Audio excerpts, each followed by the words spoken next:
বাংলাদেশ জাতীয় দল যেটি আইসিসি টি-20 ওয়ার্ল্ড কাপ 2024 ইউএস এবং ওয়েস্ট ইন্ডিজে খেলতে যাচ্ছে, সেই দলটি ঘোষণা হবে এখন।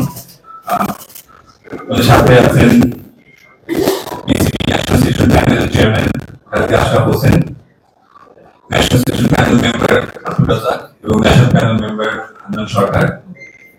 আমি চেয়ারম্যান ন্যাশনাল সিলেকশন প্যানেলকে অনুরোধ করছি বাংলাদেশ জাতীয় দল যেটি আইসিসি টি-20 ওয়ার্ল্ড কাপ 2024 খেলতে যাচ্ছে সেই দলটি ঘোষণা করার জন্য।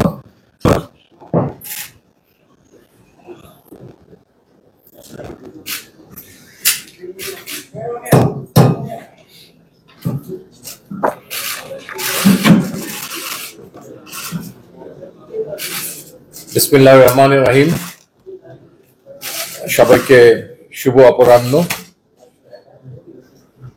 বাংলাদেশ ক্রিকেট বোর্ডের পক্ষ থেকে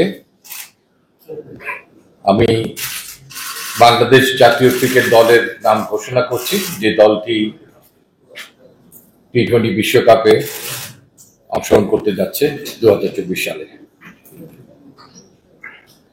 মোহাম্মদ নাজমুল হোসেন শান্ত দলনায়ক, তাসকিন আহমেদ ভাইস ক্যাপ্টেন, লিটন কুমার দাস, সৌম্য সরকার, তনজিদ হাসান তামিম, সাকিব আল হাসান, মোহাম্মদ তহিদ হৃদয়, মাহমুদুল্লাহ রিয়াদ, জাকের আলী আনিক, মোহাম্মদ তানভীর ইসলাম,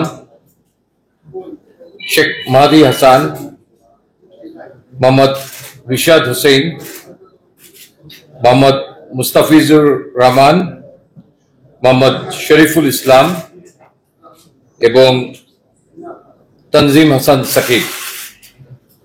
এই দলটির সঙ্গে ট্রাভেলিং রিজার্ভ হিসেবে দুজন খেলোয়াড় যাচ্ছেন, তারা হচ্ছেন হাসান মাহমুদ এবং আফিফ হোসেন ধ্রুব। এবং উল্লেখ্য যে বিশ্বকাপের আগে ইউএস এর সঙ্গে আমাদের 3টি টি-20 ম্যাচের সিরিজ আছে, সেখানে এই দলের সঙ্গে সংযুক্ত দুজন ট্রাভেলিং রিজার্ভও সেখানে অংশগ্রহণ করবে। ধন্যবাদ।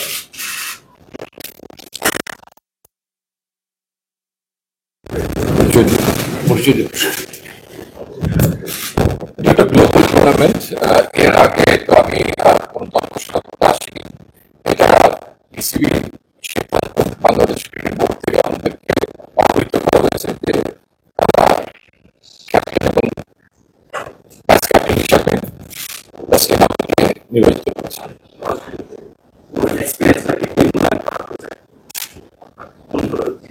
ডেফিনেটলি উনি একজন আরেক জেনারেশনের উদীয়মান একজন খেলোয়াড়, আরেকটা ডিপার্টমেন্টকে লিড করছে এবং দীর্ঘদিন ধরে তাকে দলে রেখে হচ্ছে বিভিন্ন ফর্মেটে। তো সেজন্য তাকে হয়তো ডিজার্ভিং ক্যান্ডিডেট মনে করছে বাংলাদেশ ক্রিকেট বোর্ড, সে কারণেই তাকে নির্বাচন করা হয়েছে।